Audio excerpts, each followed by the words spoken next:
अस्सलामु अलैकुम वरहमतुल्लाहि वबरकातुहू। अज़ीज़ान मिल्लत इस्लामी, आप तमाम उम्मती को वो फसल की तरफ से सलाम अर्द है। घर में बड़ी पर्दानशीन इज़्ज़तदार माँ और बहनों को वो फसल की तरफ से सलाम अर्द है। बहरहाल बहर के अल्लाह से उम्मीद है आप लोग खैरियत से होंगे, अल्लाह की हिफाजत में होंगे। इन मलूनों की बरामद से, इन फ़िरक़ा परस्तों की फ़िरक़ा परस्ती से, इन दरिंदों की दरिंदगी से महफूज होंगे। अल्लाह आप लोगों को अपने हफ्ज़ अमान में रखे, अल्लाह अपनी हिफाजत में रखे, अल्लाह हर आबा से हर शर से महफूज रखे। बहरहाल बहर कैफ मेरे अजीज़ दोस्तों, मेरे भाइयों, देश के हालात से भी आप लोग वाकिफ़ है और देश के बाहर के हालात से भी आप लोग बजा वाकिफ़ है। लेकिन ये आपका भाई आपको देश की ही खबर सुनाऊंगा कि हालांकि देश के बाहर की खबरें भी फ़लस्तीन की है हमारे पास, सऊदी अरब की है हमारे पास, यमन की है हमारे पास, लेकिन फिर भी हमारे मुल्क की खबर सबसे पहले, क्योंकि बहुत बड़ी खबर है।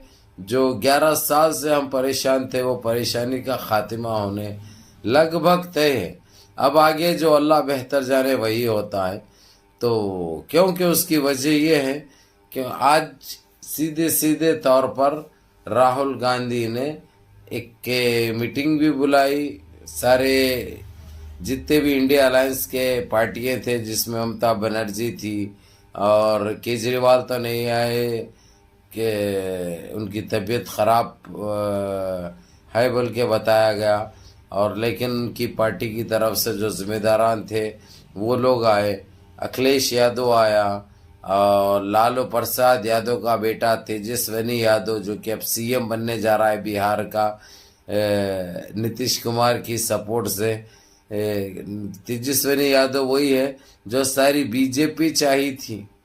अमित शाह चाहा था, मोटा भाई चाहते कि वो किसी तरीके से सीएम ना बने और उसको भी जो है सो सलाखों के पीछे भेजे, उसको भी बदनाम करे। जिस तरीके से लालू प्रसाद यादव तो खैर सही करा, गलत करा, सही है गलत है, मैं उस पर नहीं आता, लेकिन जो उसके साथ हुआ था वैसे ही करने की कोशिश भी थी।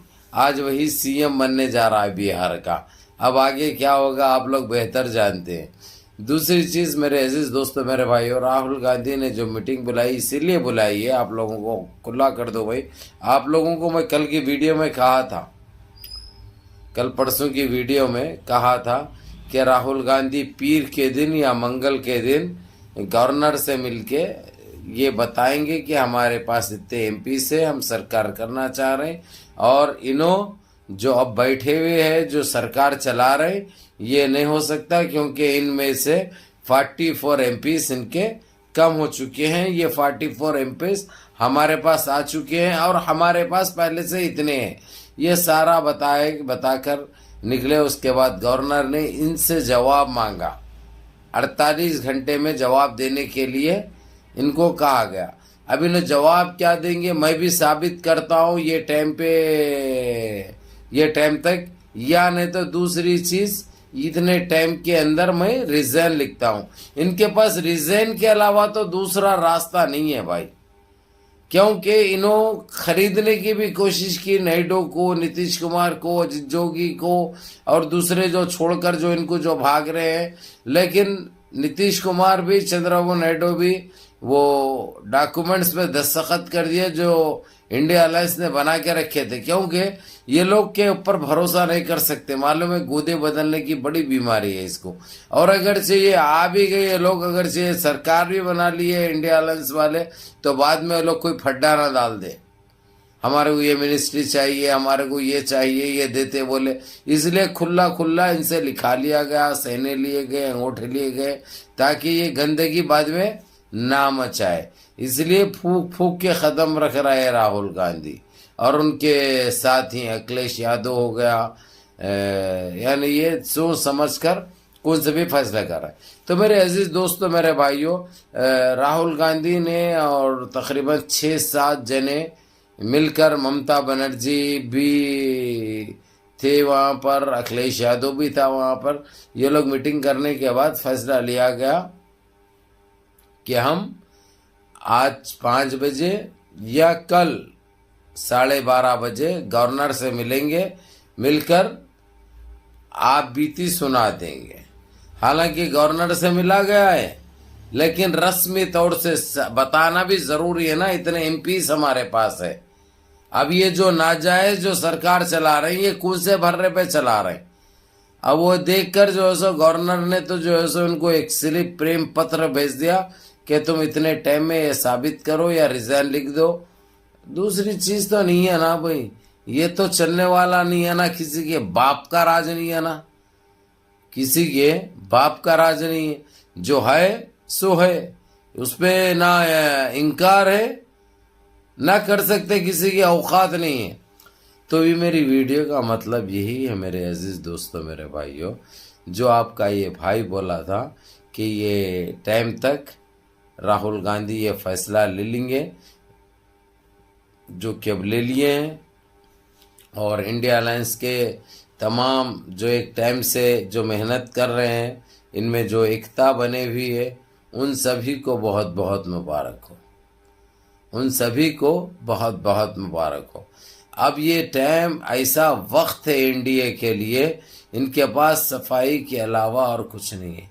इनका सफाया लगभग तो मेरी नज़र में तो हो चुका है, लेकिन फिर भी रस्मी तौर से जब तक राहुल गांधी शपथ नहीं लेंगे, जब तक जो है सो हम कह नहीं सकते इनके ऊपर, क्योंकि ईवीएम का झटका इनको जो लग गया धीरे से, जोर का झटका क्या है वो, नौजुबिल्लाह, वो जो है सो जोर का झटका इनको लग गया हुआ है। अब इन्हों इतने उतावले हो चुके हैं, ये लोग आपस में मीटिंगों पे मीटिंगें, इसके ऊपर डाल दिए, उसके ऊपर डाल दिए, तेरी वजह से हुआ, उन्हें बोलता उसकी वजह से हुआ। अब इनके पास ये लड़के मर रहे हैं। पहले तो तालीम की कमी इनके पास, दूसरा काबिलियत की कमी इनके पास, तीसरा इनके पास समझदारी की समझ की कमी इनके पास कुछ है ही नहीं भाई। इनके पास ना दिखाने के लिए ना बताने के लिए। अब चलो बहरहाल अवाम, तकरीबन अवाम जो चाह रही थी वो उसको हासिल हो रहा, जो कि बहुत बड़ी बात है और बहुत अच्छी बात है, बहुत अच्छी बात है। तो मेरे अजीज दोस्तों, मेरे भाइयों, मेरी माँ और बहनों, भाई आप लोगों को यही कहूँगा कि आप लोग नमाज़ों की पाबंदी करो। अभी देखो रमज़ान भी बिल्कुल करीब है, बिल्कुल अपने सरों पे है, तो जितना हो सकता नमाज़ें पढ़ो, अपने गुनाहों की तौबाएं करो, और ऐसे ही इन पापियों के लिए बदुआओं का सिलसिला जारी रखो ताकि ये नस्ते नाबूद हो जाए। इन्होंने इतनी अज़्ज़तें पहुंचाई है, लेकिन अल्लाह की लाठी में आवाज़ नहीं होती। जब वो गरजती है ना, ऐसे ही बरसती है, जो आज इनका ये हाल हुआ है। बहरहाल आप लोगों को यही कहना था कि राहुल गांधी ने आज गवर्नर से भी मुलाकात कर ली, और अपने कल भी मुलाकात करेंगे, या आज 5:30 तक 5 बजे तक मुलाकात करेंगे। अपने एमपीज़ की लिस्ट दे देंगे, वो लोग की रजामंदी दे देंगे। देने के बाद फिर क्या फ़ैसला लेते हैं। अब जो इनको जो टाइम दिया गया है, लेकिन उन्होंने टाइम 48 घंटे का मांगे हैं। 48 घंटे भी कोई 48 महीने नहीं है, 48 साल नहीं है, 48 घंटे भी यूं भी चले जाते। जब हम 11-12 साल बर्दाश्त कर रहे हैं तो 48 घंटे का क्या है। बहरहाल मुनज़्ज़म रहिए, मुत्तहिद रहिए, अपनी सफ़ों में इत्तेहाद बरकरार रखिए, नमाज़ों की पाबंदी करिए, माँ बाप की खिदमत करिए, बड़ों के अहकाम पे अमल करिए, और अपने इस भाई को भी दुआओं में याद रखिए। अस्सलामु अलैकुम व रहमतुल्लाहि व बरकातुहू।